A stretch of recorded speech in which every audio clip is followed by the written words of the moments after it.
This is Ann Bobby, and you are watching Son of Celluloid. Son of Celluloid! Hello, ladies and gentlemen. Nathan Hamilton, the Son of Celluloid, still here at Days of the Dead. And I'm talking to Ann Bobby, played Laurie in Nightbreed. How are you doing today? Really good, thanks. How are you? Awesome. I'm good. Now, you actually started your acting career on the stage, as opposed to in movies. Is acting for the stage and acting for the camera kind of different arts, or are they kind of the same thing?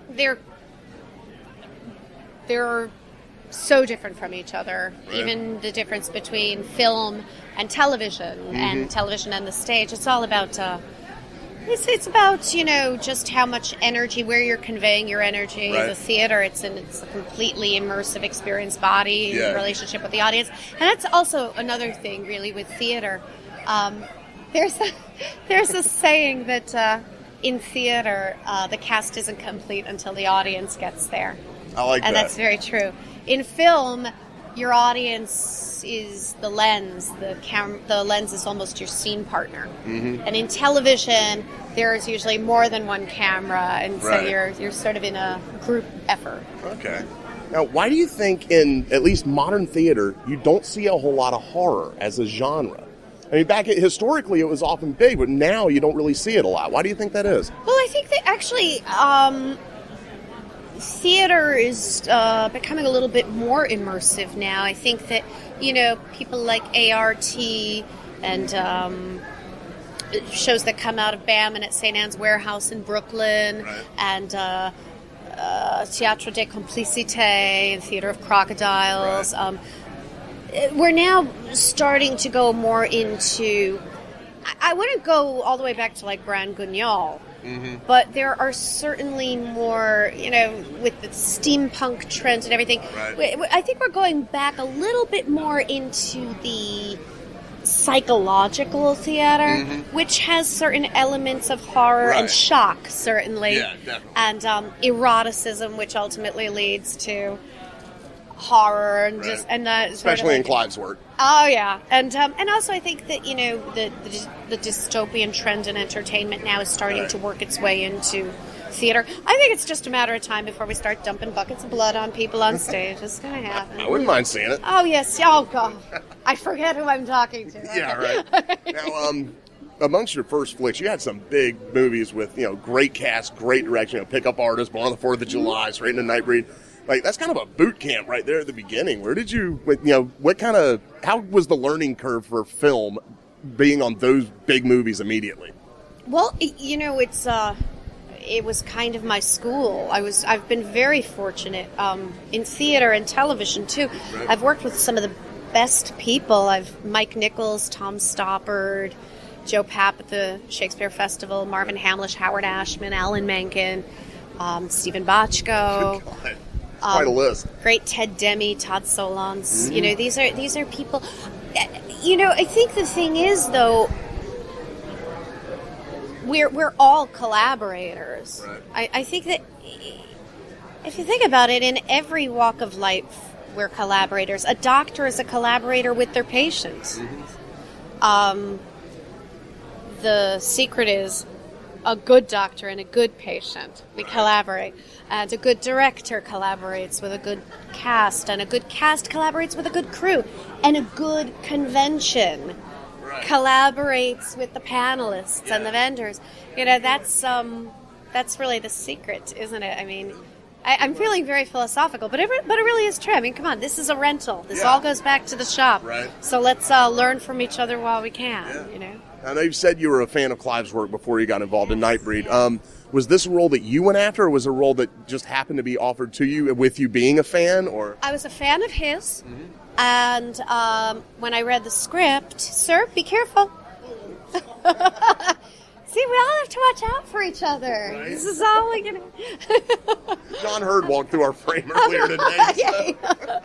So.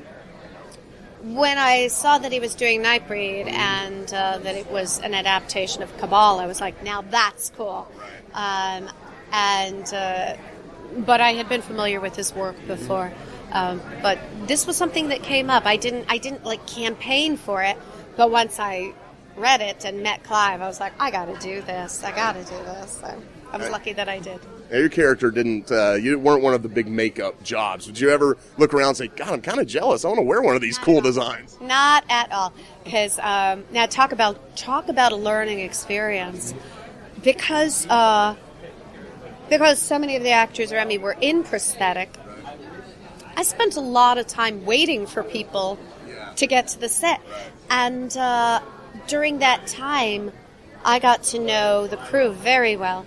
Robin Vidgeon, the wonderful, wonderful cinematographer.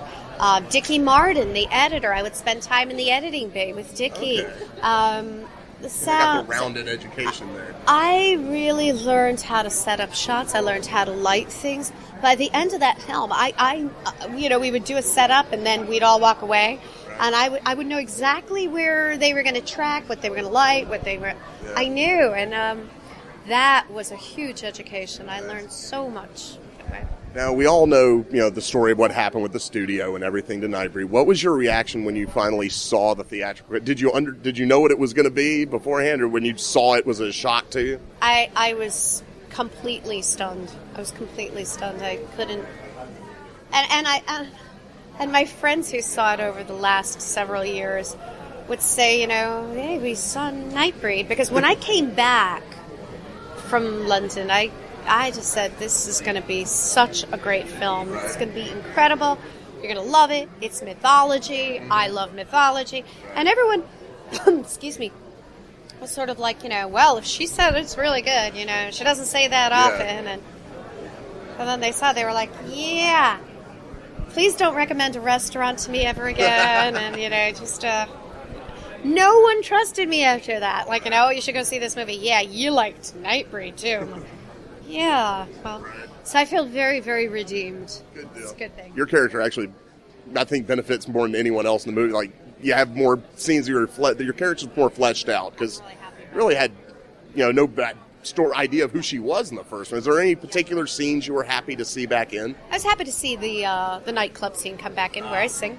I was happy to see the Babette rescue get expanded to include much more interaction with her. I was happy to see the ending. Nice. The ending I loved. Right. The ending I signed up for.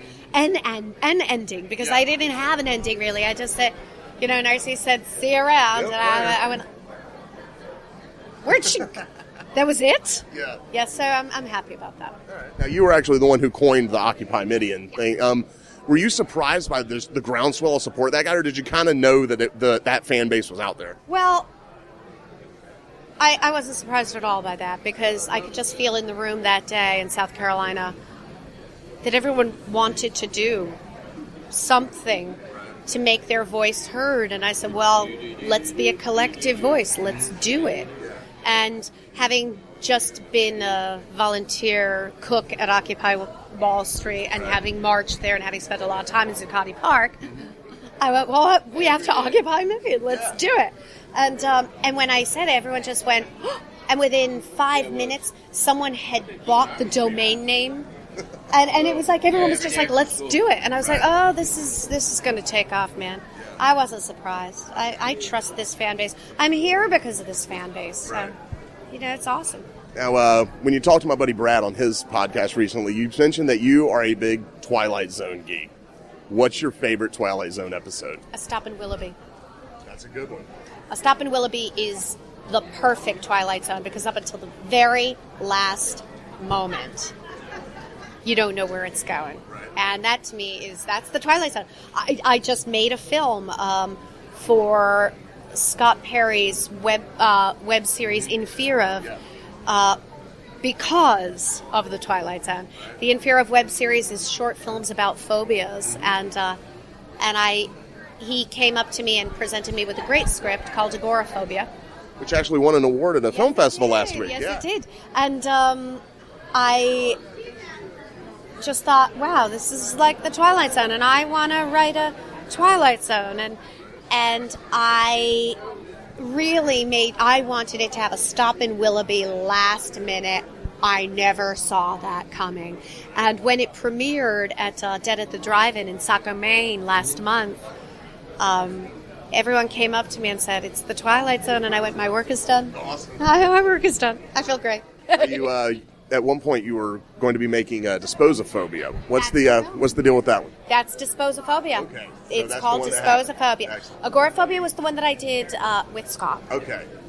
for In Fear of. And Yeah. then I wrote, Right. produced, and starred in Disposophobia, Okay. which will be the 13th or 14th, the final episode of this second series of Okay. In Fear of. It's going to be on Vimeo On Demand starting in September. Cool.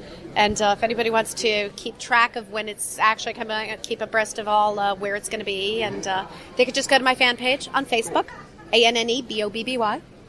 and I'll be posting about it. Now, one last question. I read something in your bio that interested me. What is the secret to great lasagna? Oh, the secret to great lasagna. Smoked mozzarella. All right. Smoked mozzarella. You heard it here, folks. Smoked mozzarella is the key to it all. I'd like to thank you very much for talking to me. Thank you. And stay right here on the Son of Celluloid channel for more interviews from Days of the Dead.